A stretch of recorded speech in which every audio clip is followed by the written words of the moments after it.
Yeah, they're much better. There are 3 empty seats right in the front row. If anybody wants to sit down, come on down. And that's about it. Okay. But this is a nice sight, I have to say. This is the first time I've seen this room filled in 18 months. So welcome back. Give yourselves a round of applause or a cheer or something. Yeah, okay. It's nice to be back. I am going to introduce our first CEO lecture of the year and our first live CEO lecture in a good while. So, Frank Kelly, our speaker for tonight, was recently managing director at Deutsche Bank, which is one of the largest investment banks in the world. He's here in the Washington, D.C. office.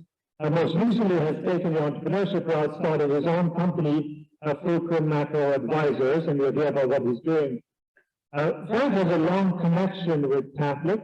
His wife of 30 years, Maura, was a senior here when they first started dating. Their son, Joseph, was here at the Busch School, graduated 2016, now is working with Riverbed Technology in software sales. Frank and Maura live in Great Falls, Virginia, on Open Door Farm, which is the last working farm in that town. And his wife, Maura, runs multiple businesses, raising sheep, chickens, turkeys, horses, German shepherds, and Burmese cats.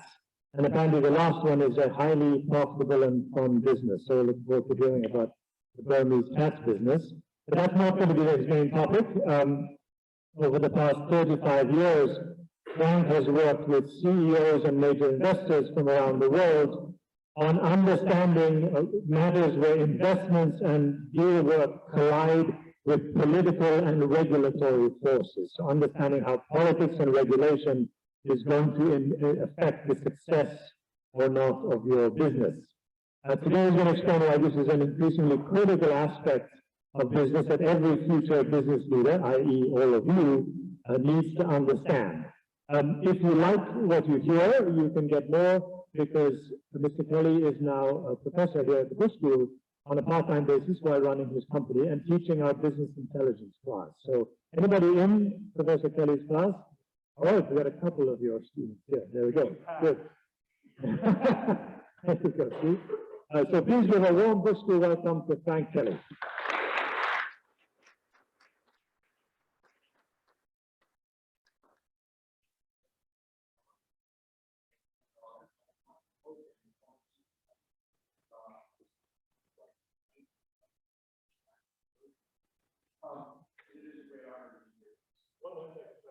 We're going to switch for you with the handheld. I think that's breaking the song.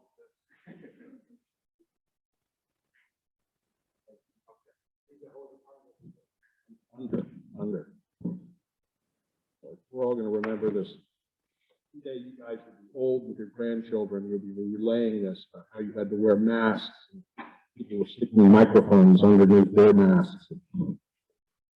Now, this is a great honor. As Dean Bella said, I met my wife here in the philosophy school, and she's bartending down the street at a place called Kitty O'Shea's, which I don't think that exists anymore. My son was here and loved it, though I didn't realize playing on the baseball team was actually a major, but apparently that is. He loved it. Played all 4 years here. What I want to do today is give you a little bit of a sense of what I do, what I've been doing, which I think is increasingly a critical aspect of business. And it is that intersection of politics, regulation, and business. You see it more and more and more. And it's not just a U.S. phenomenon, it's a global phenomenon. What I have found working on transactional deals for the last 30 years is that there are some CEOs who get it, there are many CEOs who don't. And many CEOs end up suffering, or the company suffering from it. I'll go through some case studies and also give you an example of sort of things that I do.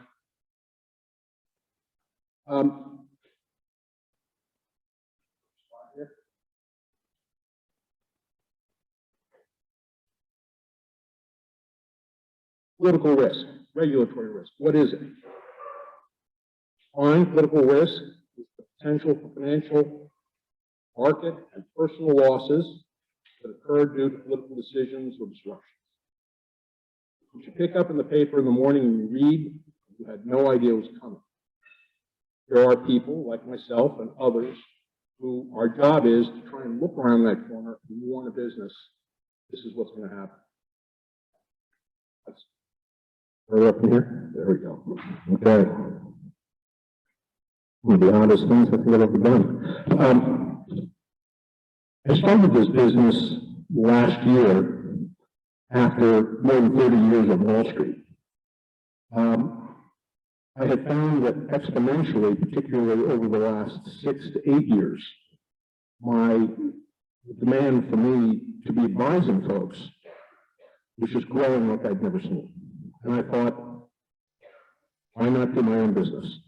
I can advise multiple banks, multiple private equity firms, particularly hedge funds, mutual funds, on what I'm seeing, opinion experts that I knew here in Washington, and certainly around the world, who advise them for money, because we are capitalists, right, on how to sort of figure this out and where to go with it. Now, let's just start, pretend that's you at the top up there. You're the CEO, you're trying to run your business, you got a P&L, you got employees, you got loans to worry about, you've got investors to worry about, and you've got the world to worry about. Now, you know everything. You've been so well trained. You've gone to the Busch school. You've learned so much. You know how to read a balance sheet. You know how to do strategy. But it's the unknowns that you don't know. Now, these are all real-life pictures. I won't go through them all, but I can tell you these things that you may see and have an understanding of just by looking at the pictures, you'd be shocked at how many senior executives have no depth of knowledge of any of them. Whether it's President Xi and what's happening in China, I'll touch on in a moment, or the guy in the middle with all the screens. You all can see that.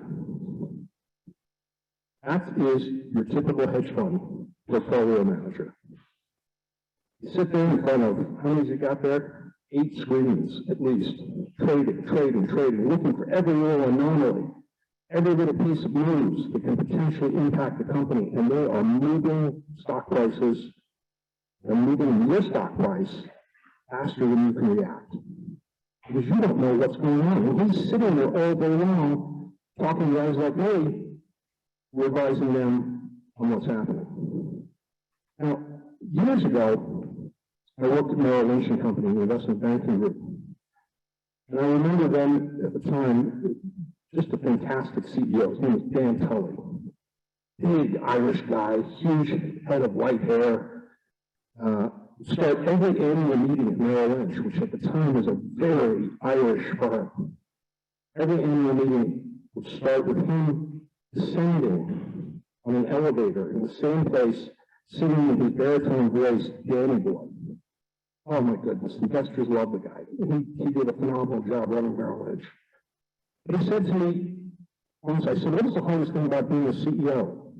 I was in my early 30s. But he was such a nice guy mentoring me. And he said, the hardest thing about being a CEO, as opposed to being a broker or an investment banker or in the line, doing your business, doing your work every day, it's the difference between flying only by instruments through clouds versus flying by sight. When you're there day in and day out as a worker, you know what you got to do. You can see what you have to do. But when you ascend to the CEO level, you can't see it all. You have to trust your judgment, and you have to use the instruments that are presented to you and hope that those instruments are going to work. I thought it was a great analogy, right? And I said, that must be really scary. He said, oh, hell, yes. You just don't know. You don't know what's going on. And I thought it was a fantastic analogy.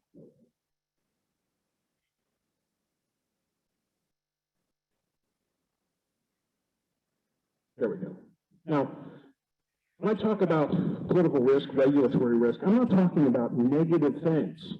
And I think for many of you here who are studying entrepreneurship, trying to figure out what you're going to do in life, I have to say, and I said this to my class last night, I think this is an absolutely fascinating and more exciting, it has more opportunities than I can think of, certainly in my 57 years of life, is now. And I know everybody's worried about the world with COVID, we're worrying these things.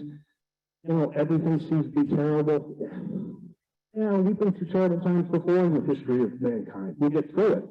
But if you put that to the side, the opportunities, the changes that are coming, that are here now, that guys like me at my age, even guys in their 40s, they can't step up to do this. It's your time, it's your age. And I think that is going to be absolutely fascinating. So it is so much, again, not about the negative, it's looking for the positive, right? It is looking for that opportunity, analyzing and coming up with some predictability by some unseen opportunity to grow and innovate. And I'm going to touch on this at the end of this, one particular CEO that I used to work with and look very close to, still on. But first, give you a little insight into what I do. I spend an enormous amount of time advising clients on China. I don't speak Chinese. I've been there innumerable times on business.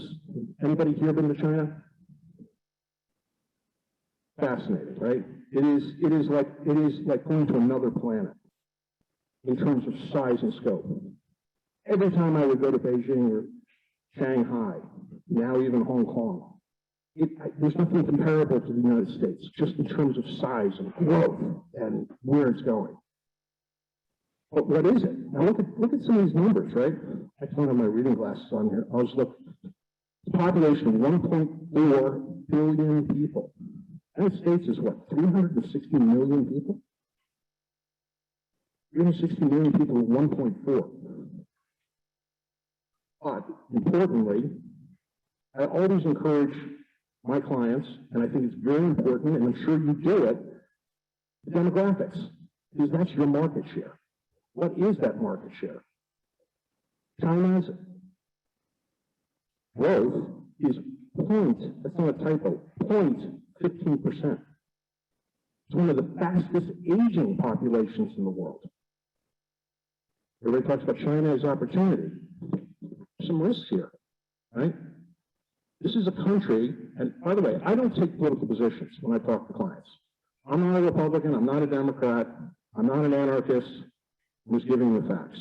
I'm trying to give them predictability. I don't give them even hard answers, but I lay it out as clearly as possible. Here are the three things. If you're asking my opinion, A, B, or C, B is probably the way this is going to go, and why. Okay? So I just want to say that up front.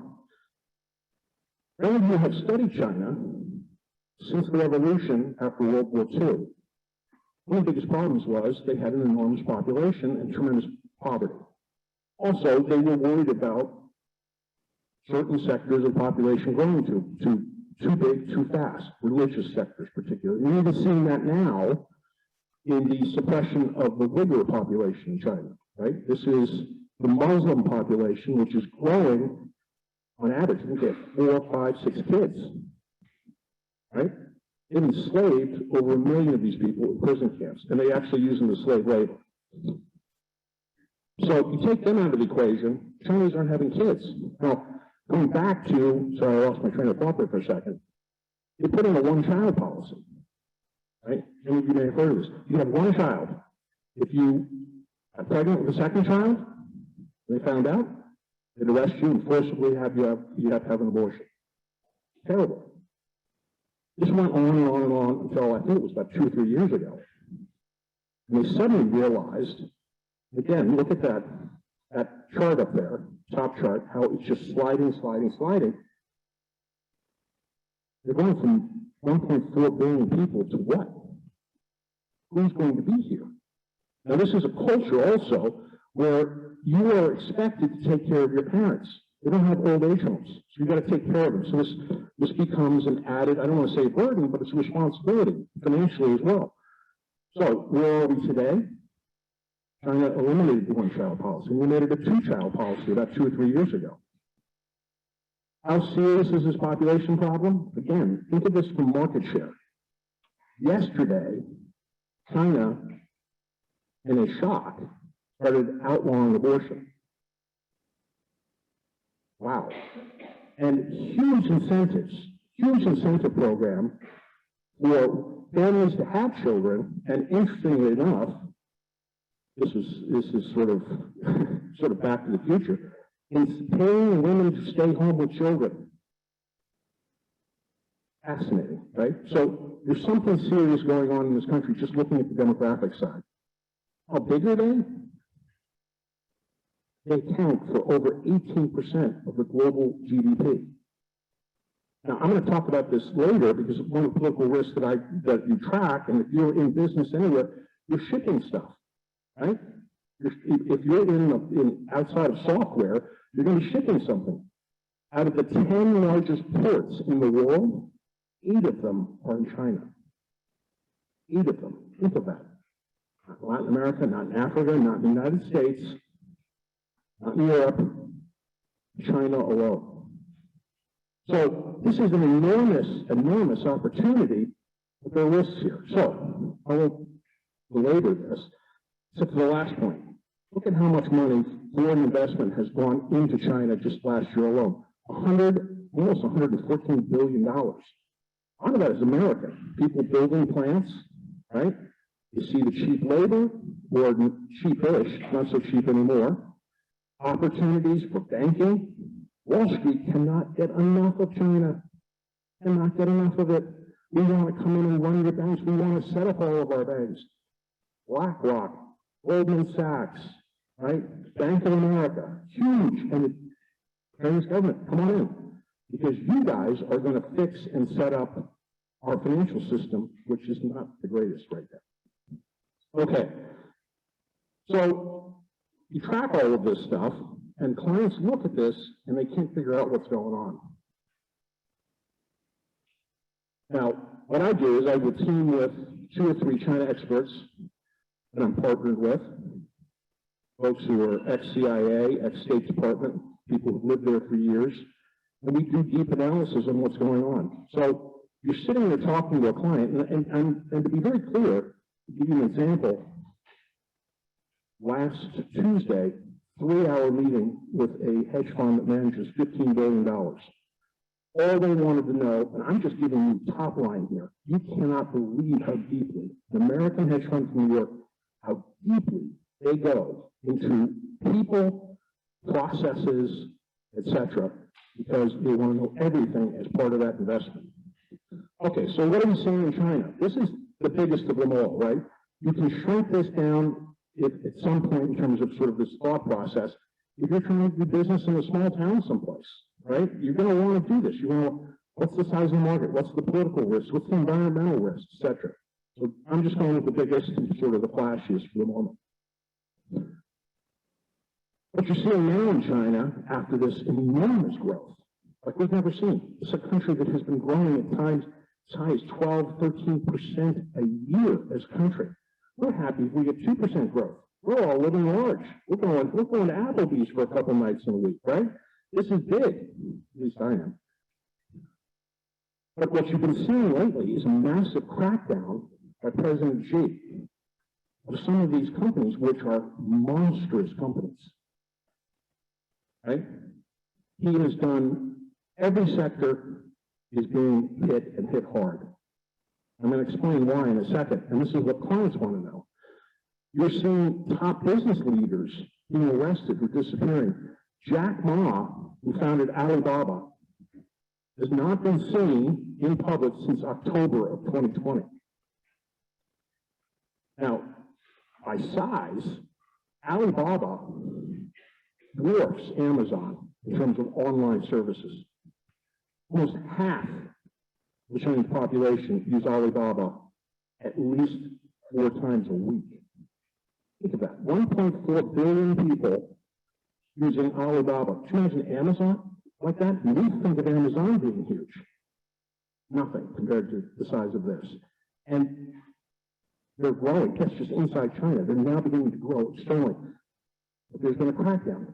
He also started a financial firm that was a subsidiary of it called Ant, as in tiny little ant, to which it exploded in size, market cap. The government completely, essentially shut it down. Ma, a multi-billionaire, was basically house arrest. But you're seeing this elsewhere. Tencent, market cap of $56 billion. Meituan, $188 billion.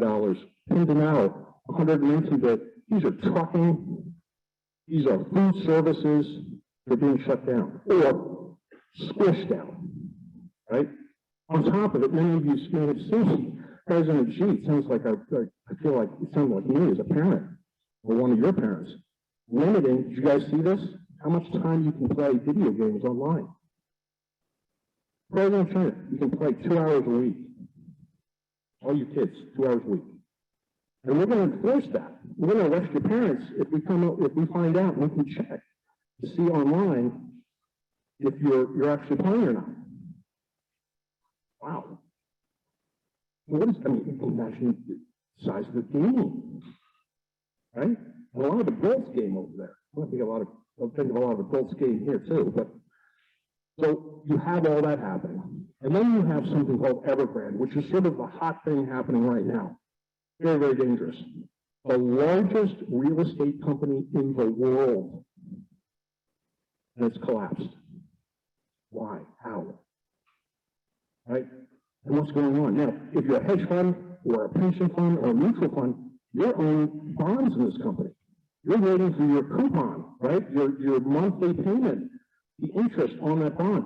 What in the world is going on? So my business, drilling into this, trying to figure out what's going on.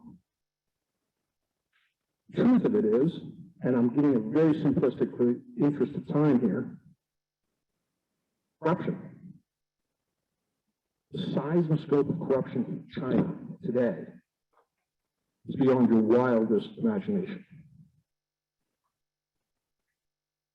Valuations completely out of whack. Cities where half of the brand new apartment buildings have nobody in them. Money flows out of the country like you can't believe. You think the country was collapsing. Many of you probably saw, and I'll get to it in a moment, I think it was earlier this week, late last week, the days all merging together because of COVID. China was the fastest growing cryptocurrency market in the world. President Xi just came out and declared it illegal. Illegal. Why? Because everybody was using it to get the money out of the country. Dr. Abello knows this. Doesn't live far from me, but you find certainly in Northern Virginia, you see this in New York, it's led to the boom of real estate in this country. I live on this farm, and there's some monstrous mansions that have been built around me. 2 of them, one up sort of the northeast, one sort of the south, north, that way, one that way. But beautiful, absolutely beautiful. Fountains, 5-car garage. Nobody lives there. Never figured this out. It's been going on for like a year. And once a month, a caretaker shows up. You can hear the generators go on. I can walk through the woods a little bit. I can see the fountains going. All the lights are on. So I finally go over and I asked this guy, who's some workman, I said, who lives here? He says, oh, they're Chinese. They live in mainland China. Did they ever come? Never. Why'd they buy it? For an investment? No. They have to escape. Went to the other house. Same story. So China's got an issue here. Now, many of you have read Niall Ferguson, the great historian, particularly economic historian. He has a fantastic piece in Bloomberg this week. In fact, it came out yesterday, where he literally is making the argument China is going to fail. What? So if you're investing all this money in China, if you are a business person who is making widgets, who's making these things to sell in your store, what's going to happen to my supply chain? How worried do I have to be? What sort of insurance do I have to take out? What alternate means should I prepare for? I'm not saying China's going to collapse tomorrow. God help us all economically if it does. But there's something massive going on here. So trying to analyze this, get this information. What's safe, what's not. Where's President Xi going to go next or not go next? Now, I'll leave that to the side. You can sit here and talk all day. And when you're sitting there with some of these hedge fund guys, it's like talking to a buzzsaw. They're just so deep and they go so hard, but they're moving billions of dollars based off what you're telling them. If you're a CEO, can you imagine again? Because I look at you guys, you're the future CEOs. I think this is the point of it. It's trying to figure this stuff out on top of running your business. And it can be daunting, but it's not impossible. In fact, it can be pretty easy once you get used to it. This leads to trade tensions, trying to explain what's going on. As I said, you guys are living in the most exciting times. I truly mean it, and I hope I can express this to you in the things that you're seeing. You're seeing a great decoupling happening. The United States, the biggest economy, China, the second biggest economy, many think going to be the future largest economy in the world, very dependent on each other, right? There's a decoupling because we've had trade wars, certainly during the Trump administration, certainly the Obama administration, and to the surprise of many people, even more intensely under the Biden administration. But there's reasons for it. I'm not being political, but there's concern about unfair trade practices and where this is going to go, and national security concerns, national economic security concerns. So what do you have? You have the U.S. Congress under President Trump and under President Biden. Bring it back here. Bring it back here. Why aren't you building it here? Why aren't you building it in Mexico? Right? One of the largest producers of pharmaceuticals for years and years and years was Puerto Rico. They lost the tax benefit and it all moved to China. Okay, we need to bring it back. Puerto Rico's struggling. Right? Certainly after hurricanes and all the damage in the last, was it 2 or 3 years ago? Bring it all back. Semiconductors.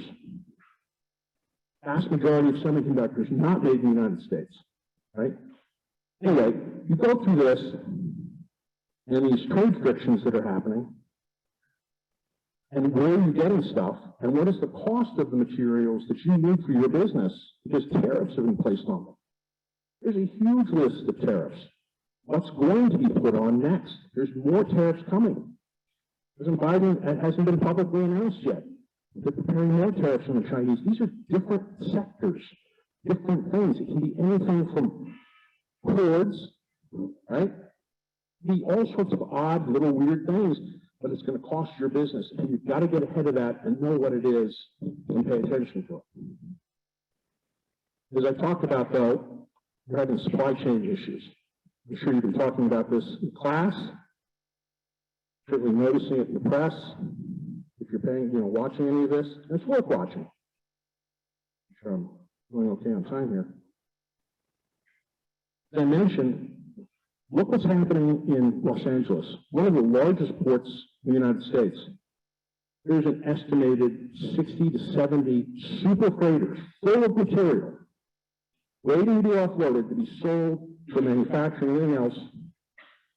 That's what all those little dots are up there. They've just been sitting there for weeks, weeks, and weeks.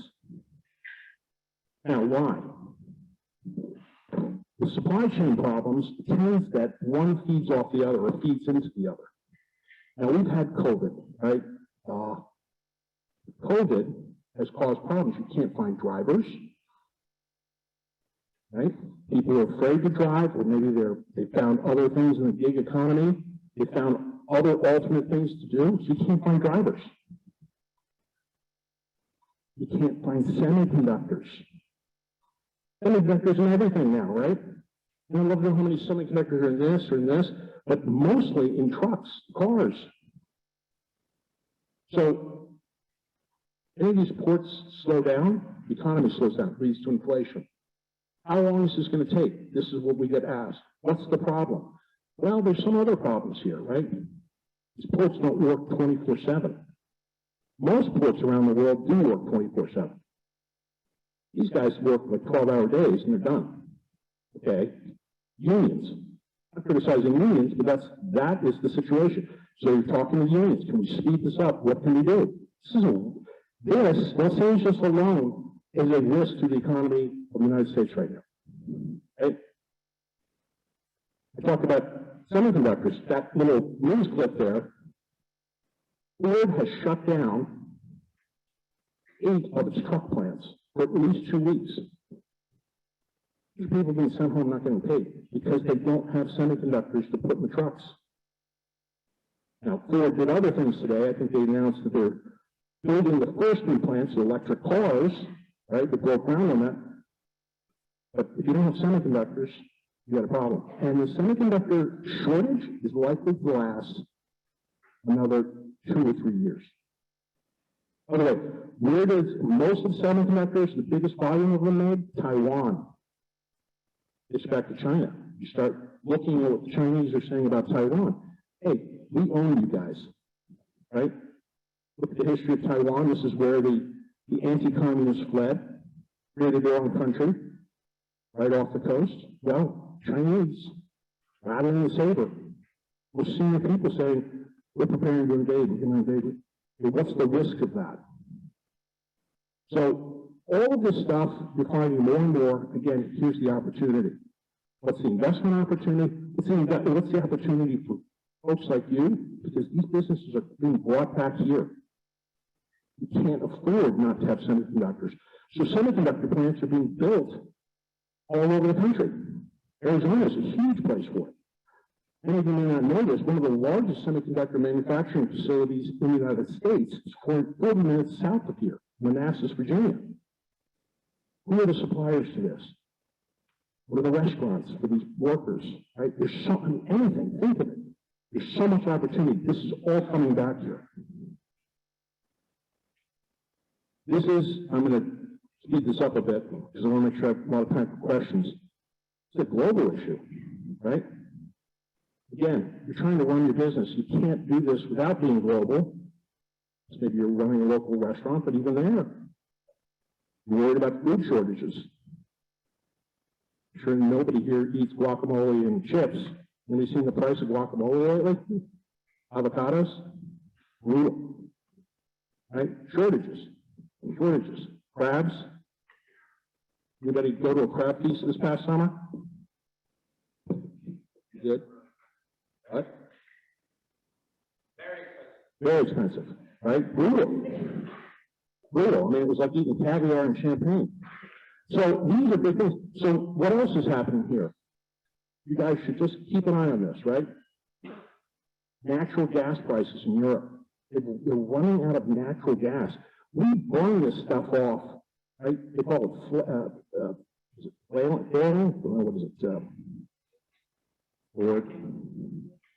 Not fracking, but they literally will burn it off.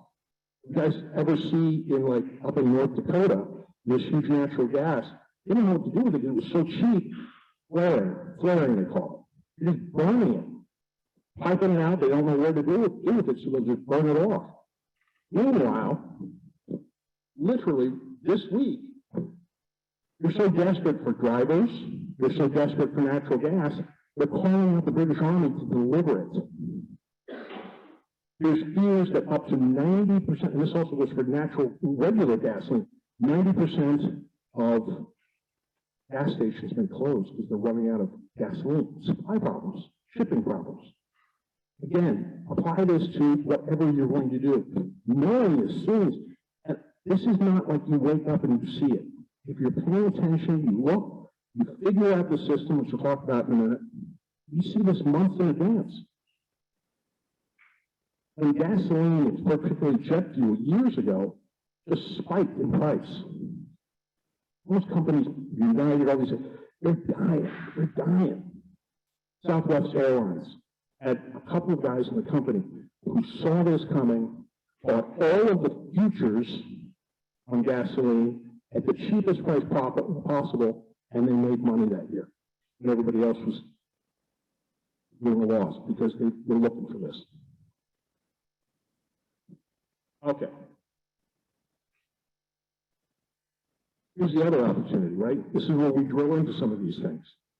Companies don't even see these kinds of things. I'm going to be very quick about this, right? You're starting to see more and more of these businesses coming back, countries encouraging each other, particularly allied countries, Japan, South Korea, Australia, United States versus China. How do we help each other? Right? You don't want to be at the mercy of China. Because you're starting to see, look the size of who's selling smartphones, right? United States versus China.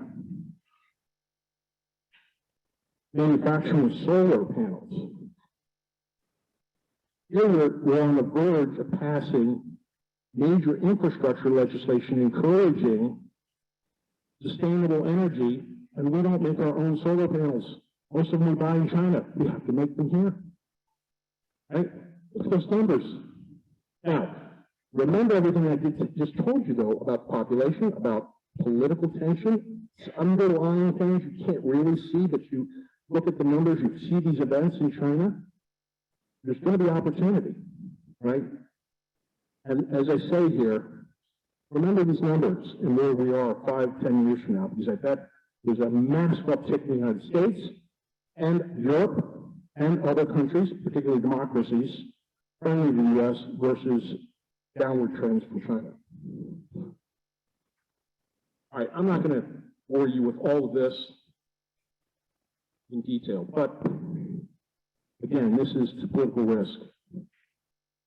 Big week in Washington. They're trying to do a budget reconciliation, $3.5 trillion that will expand education and social programs and all sorts of stuff. And this big infrastructure package, $1 trillion that is arguably going to help shift the United States into much more sustainable energy and encourage businesses to do that with all sorts of interesting tax incentives. But we also have a debt ceiling problem, right? You need more money. They'll raise the debt. U.S. government, their budget ends at 12:01 on Friday. Will the U.S. government shut down on Friday? I spent 2.5 hours today with a hedge fund that manages, just got to double check the number, because it is always staggering when I talk to these guys. Had no idea, they're just desperate, just to understand the basics. A hedge fund based in Connecticut that manages $38 billion. This is all they wanted to talk about in detail. When is the vote going to come? Who's the problem, right? Again, the risk. As I say here, who watches all this stuff closely? Not Fox News, it's not your grandma sitting there screaming at the TV because of politics, etc. It's every CEO, CFO, corporate treasurer, hedge fund portfolio manager, private equity guy, because if they are smart about it, they're figuring out where to go. Oh, trust me, I'm not going through this.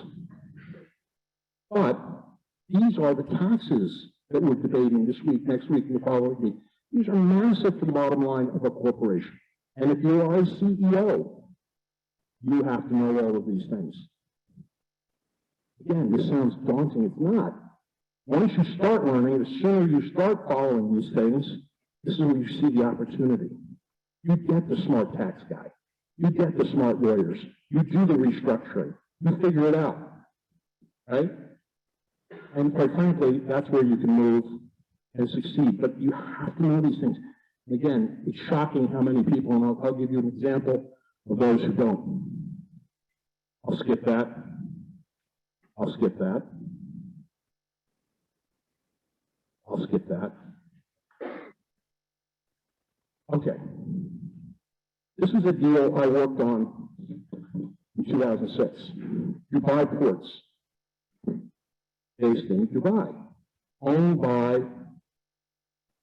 one of the princes of Dubai, one of the largest port companies in the world. They wanted to buy, well, you call it buying, but it's basically you're buying the lease. You're renting ports. They wanted to buy 12 ports in the United States. Boston, New York, Philadelphia, Camden, 3 of them in Southern Virginia, where there's huge naval fleets. Keep that in mind. New Orleans. I didn't work on the front end of the deal. We came in on the sales side, which I'll explain in a second.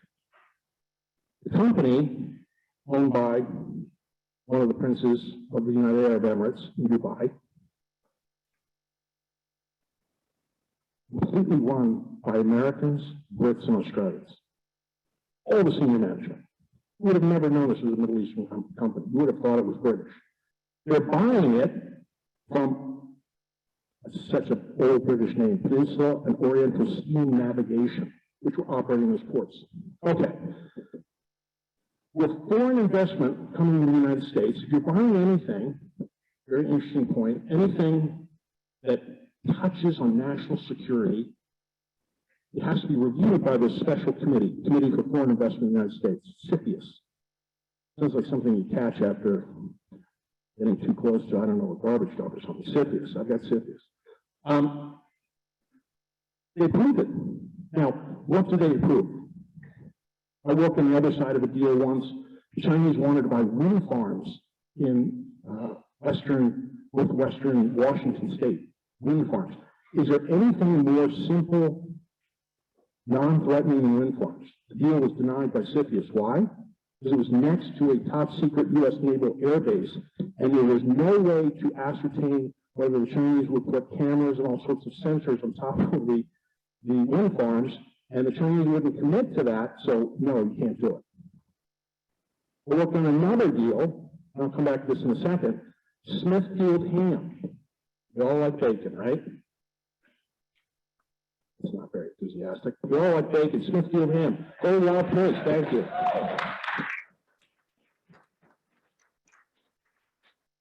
It is Catholic University of America. Well, that deal got held up because, you can ask any of the nursing students here, one of the biggest byproducts of pigs is heparin, blood thinner. Right? So anytime you see somebody who's got tubes in them, they're always clearing with heparin before they actually put the medicine in. It's an anti-blood clot thing. That got held up because the U.S. military said, you can't have the Chinese have it in control of all the heparin. It took almost a year to do. Coming back to this was fine. This was cool. In fact, let me tell you how cool this deal was. It came out afterwards. One of the reasons the U.S. government approved this was they had worked with the prince and the company, that they even set up a U.S. Coast Guard, we love the air quotes, U.S. Coast Guard base in Dubai at their main headquartered port. And why? Because at that time, 50% of all shipping going to Iran transshipped through Dubai. It would come into Dubai because the Iranian ports were so decrepit and old, they'd have to unload it into smaller ships and then move it over into Iran. And that Coast Guard station was going to X-ray every ship coming in with goods for Iran. And this is when they were beginning to build up their nuclear program. It was a home run. You couldn't say that's one of the reasons you approved it. What happened next? This was 2006. So now we're 5 years after 9/11. This is where history really comes in. People were freaked out. How can you sell these ports, Middle Easterners, because terrorists will come in. Terrorists will come in on the ships and blow up the ports, and oh, here we go again. This was like the zombie apocalypse of politicians. Republicans, Democrats, racing to block this deal.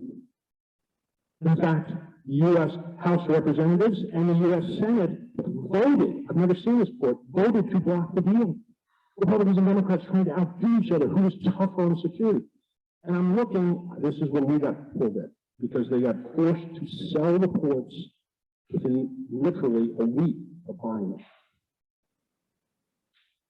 And this was the political risk, because there was one company, Eller & Company, a tiny port in Florida, that was worried they were going to be next in terms of being acquired. And they really would have liked to buy these ports, but they didn't have the money. So what did they do? They hired lobbyists. You realize this is Al-Qaeda money. Literally, it was being written up in congressional letters being sent to the State Department, the White House. We have reason to believe that this is Al-Qaeda money behind these reports. It's nonsense.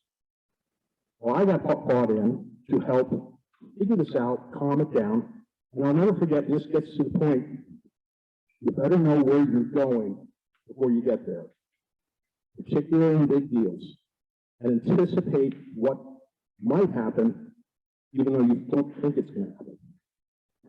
I came in, there's the report, and I meet with the CEO and the CFO, and they're just frantic, and they're like, we really want to save this deal, but we hired up some help. You come in and manage the help for us? Walk into your room, there are 40 beautifully dressed lobbyists they've hired. I've never seen anything like it in my life. It was like this whole center row, right? They all had ideas, and the egos would have made an NBA all-star team look like Mother Teresa and the nuns, right? These guys all knew it was in, and it was the biggest mess I've ever seen. And I was supposed to clean that up, work with the Dubai government, work with Congress, and we sold the courts. Took care of it for them. We sold it.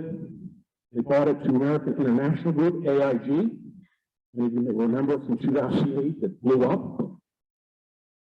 Ports up for sale right now, the leading bidder and likely winner of the ports is a Turkish company.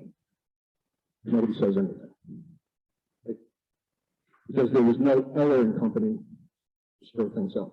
Your competitor, no matter how small they are, and know how to really screw up one of your deals.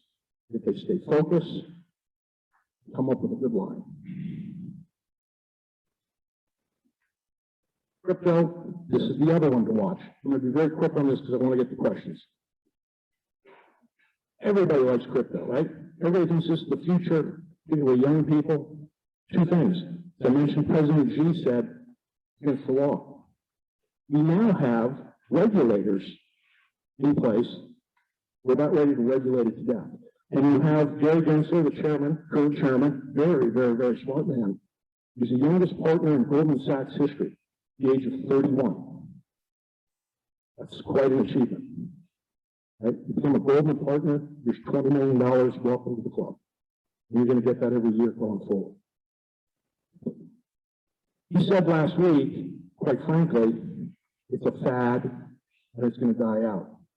Well, that would be one thing if that was, you know, some guy sitting on the front porch offering his opinion. But when you're the guy who's going to regulate it, that means you're going to kill it. I look at, it's probably hard to see, the amount of money, the market cap of these big crypto, right? Bitcoin, market cap of $814 billion. This is going to go away. These guys didn't play the game. They didn't figure it out. They didn't anticipate. And the case study here was Facebook rolling out Libra. Many of you may not have heard of this, but about 5, 6 years ago, they decided, hey, Facebook, we want to offer everything to you. And we're going to develop our own currency, literally a currency. And guess what? We're going to headquarter it in Switzerland. This is great. And you know what? Maybe we should go to Washington and tell Washington about how great an idea this is. Well, you kind of have to sort of work these guys over in Washington. So they come in, the next thing you know, there's a congressional hearing, they get crucified. We're in charge of the currency. The American dollar. You're building a currency that's going to be based in Switzerland? No. Died. It's one of their biggest projects. They're trying to revive it, but it hasn't happened. Again, if you don't know the risk, if you don't look for the risk, you don't know what's going to happen. It's my last one. I used to work for Charles Schwab, one of the greatest financial innovators in American history. And this is, to me, the greatest example I can think of a man who looked at the political and regulatory risk and found the opportunity. Very quickly about Chuck. 2 things. He went bankrupt 3 times. 3 times before he started this company. The 3rd time, when he finally started Charles Schwab and Company, he walked in, I remember him telling me this, and it's still painted to this day. He walked in, he had this great idea on discount brokerage. His wife was packed up, and walking out the door. She said, "You're a loser. You're 36 years old, 37, you're a loser." She divorced him. So Charles Schwab and Company's worth $13 billion today. One of the sweetest, nicest men I know. And let me just say one other thing. It's fascinating to me. This is a man who took a disability and turned it into a product. Charles Schwab is singularly has the worst case of dyslexia I have ever seen in a human being. If you didn't write memos where the font was this big, and it could be no more than 3 or 4 sentences, you wouldn't read them. You had to orally brief him on everything. Right? So, now, he didn't have that problem with numbers. He changed with numbers. He played golf really well. He got a full ride to Stanford on a golf scholarship, did phenomenally well in finance, failed all of his English and history classes. That's okay. Because today, Stanford Business School, arguably one of the top 3 in the world, the Charles R. Schwab School of Business. But he took that quote-unquote disability and transformed it, because it was, you ever walk into a Schwab office, it's not some guy sitting there reading a research report telling you how you should buy or where you should buy. Here, you read it. Right? You educate yourself. You be the person to manage your own money. This is how he created this huge business. But to the point about what I was saying in terms of reading the political risk and the regulatory risk, when he started the business, he watched very closely what was going on with regulators. And in 1970, I can't read it, 1971, the U.S. Securities and Exchange Commission took away, they deregulated the commission rates for stock trades. Okay? Up until that point, if you went into any stockbroker, they all charge you the same rate for the price of trading that stock. So the SEC, finally under pressure from all these Merrill Lynch and these big old stock brokerage houses, finally succumbed and said, okay, we're going to deregulate it. You guys can charge whatever you want. On the day they did it, every major brokerage doubled the price of how much it cost to trade stock. One little brokerage cut it in half. Charles Schwab. The business exploded. Absolutely exploded. He was the only guy who read it right. He saw it was coming. He knew what people wanted, and off it went. And also, he was one of the first people to embrace the internet. They started online stock trading in 1996. That's before Google does. Anyway, I will stop there. I'm happy to answer questions. Sorry, I think I've probably gone a little long here. Questions, anybody? Yes, sir.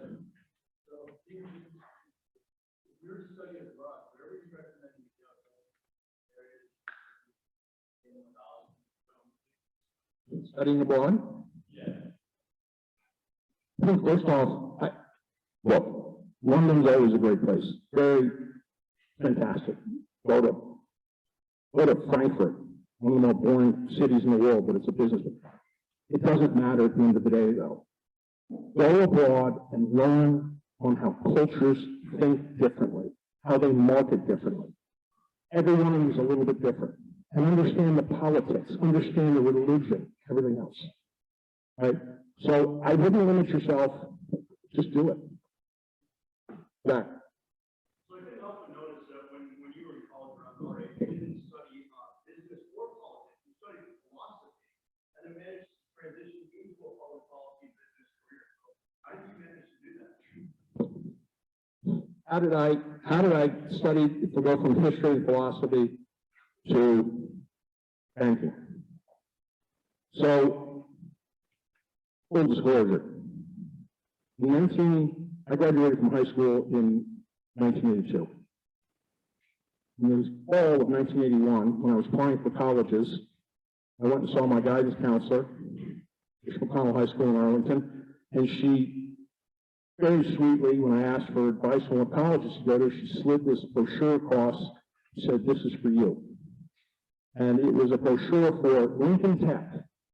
Diesel Mechanic School. She said, sweetheart, you are graduating 389 out of a class of 409. You're not getting into college. Now, on a very personal note, if it wasn't for the prayers of people, family members, encouragement of people, I finally got into the University of San Francisco, the only college I could get into, the only one I really wanted to go to, because I wanted to be a walk-on basketball player at USF, because they were ranked number 4 in the country. And that summer, just before I went, we were the first NCAA team of any sport to get the death penalty for corruption. They didn't have basketball for 10 years. I got in on probation, and I say this to encourage you guys. So that was the fall of 1981. I'm being told to go to Diesel Mechanic School. A little over 4 years later, I was sitting in an office in the White House. So you can do anything. I should not have gone to college. You can do anything. I was a writer hired at the age of 22 out of college for Ronald Reagan. Now, how I got there literally was a miracle. And I know, I get teary-eyed, I know who prayed for me. I know who encouraged me. And it's the best thing you can do for your future. I'm not here to proselytize you, but there's nothing easier than asking people to pray for you to help you get where you need to go. How to, specifically to that question, I always loved finance. I always loved banking. And later in life, when I took the GMATs, because I wanted to go to business school, I scored 98th percentile in verbal. And I scored in the 3rd percentile in math. Twice. A drunk, blind monkey could have done better than that. But I still found a way to get there. And it was through the public policy side. And I ended up just becoming a deal guy as part of this, right? So that was it. I also do think the classic education, because I love history, I love writing, everything else, it's invaluable as a supplement to whatever you're doing or as the primary.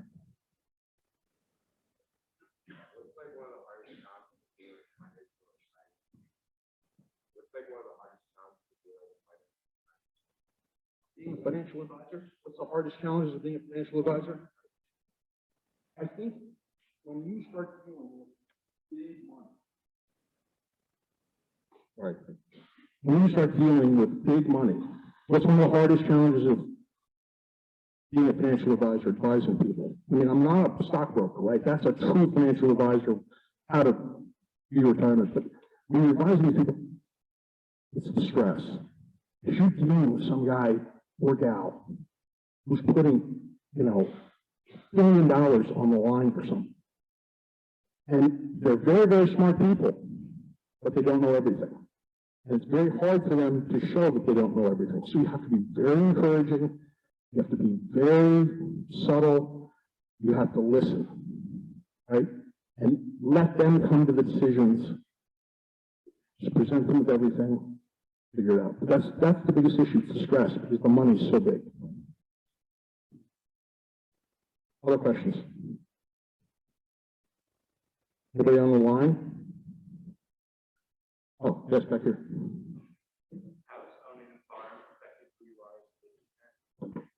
How does owning a farm affect me as a businessman? I became an entrepreneur because of my wife.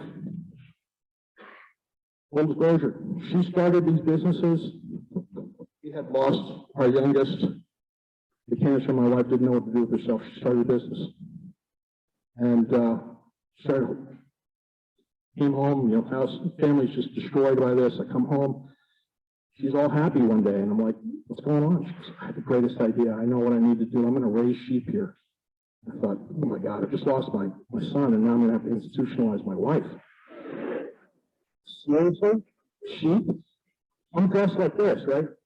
But she got sheep. It was a brilliant, brilliant business, because not only that, she figured out, and this is what's so smart about small business people, she figured out how to create an LLC and the tax benefits for it, right? And then all of a sudden realizing there's all different kinds of wool, it was fascinating. And then she did the chickens, and then she sells the eggs, and she sells the the meat to the local restaurants. And then she started, Bella talked about, she started breeding as if we didn't have enough. There's 30 sheep running around outside, right? She started breeding cats. Okay. Always be patient with people with business ideas. Do not think you know more than they do. That was the lesson I learned. She said, I want to raise Burmese cats. What are Burmese cats? Cat's a cat. No, they're not. Burmese cats are like the cats you see in Burma, like who are like lounging around at the temples, right? There's the Buddhist monks walking by, and they're very sweet, and they're like dogs. They come and they're called, they play with you, they sit in your lap all day. They're magnificent for older people who are alone. They're magnificent for children with special needs. And there are 4 breeders in the United States. And she's one of them. She charges up to $2,500 a kitten. She's got 3 females that run around the house as house cats that breed. She's got more than 60 people on a waiting list who paid non-refundable down payments. And she also figured out she could charge a $1,000 delivery fee to bring the cat to them. So that's our family vacations. I'm supposed to be the guy in finance. I'm the big investment banker guy. She's the brilliant one. And she encouraged me, hey, maybe 57, but be an entrepreneur. If you really like doing this and you see that market, go for it. And so I am what I am now because of my wife.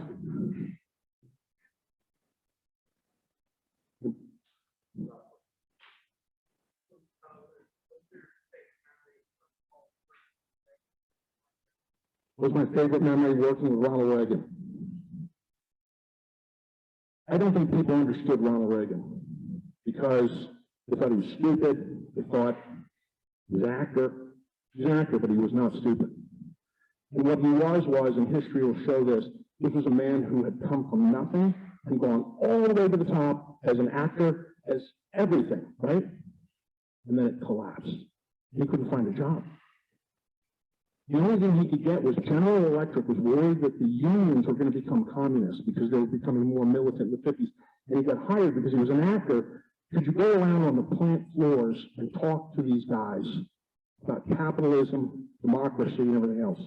He didn't get paid much. This is where he really learned to become a great writer and a great speaker. Then he becomes governor and president, but he had been humbled, and he kept that. And that's what people couldn't figure out was humility. So if you question about him, I get choked up about this. I called over to his office one day, and it was 1986. And I was asked to use this newfangled business called Federal Express. Just started. They said they get you something, get your letter from here to there tomorrow, right? But because it was so new, they didn't want this seen as an endorsement of the President of the United States, whatever was being sent, you need to put it under your name, Frank. Okay, so I did it. And as I'm walking back from the Oval Office, I'm 23 years old, I keep the file. What is this?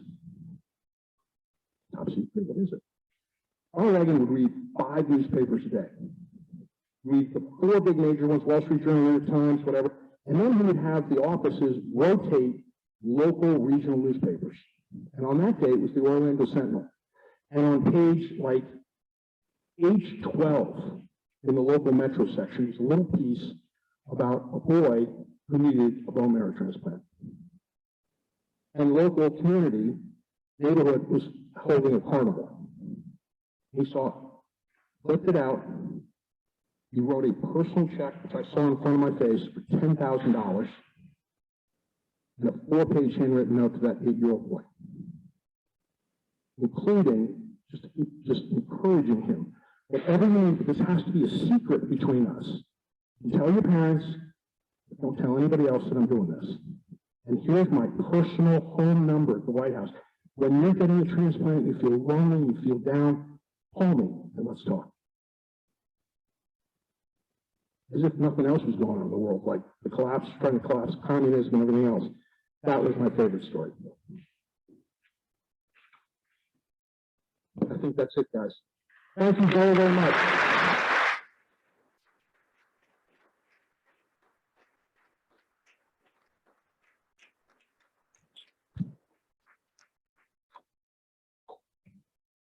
Thank you very much, Frank. That was very enlightening. I'm sure you've got lots to think about. Hopefully, all the business ideas percolating in your head. We will meet again next month. Next month, we will have Doug DeVos, who is now co-chairman of and formerly CEO of Amway Corporation, which you know of, you may have heard of as a multi-level marketing company, one of the most successful in the world, one that takes a bigger attention to ethics. I think in a field that sometimes is challenging in that way. So I think we have a lot of other really interesting things to share with us. So I look forward to gathering us again next month. Once more round of applause for Frank Kelly.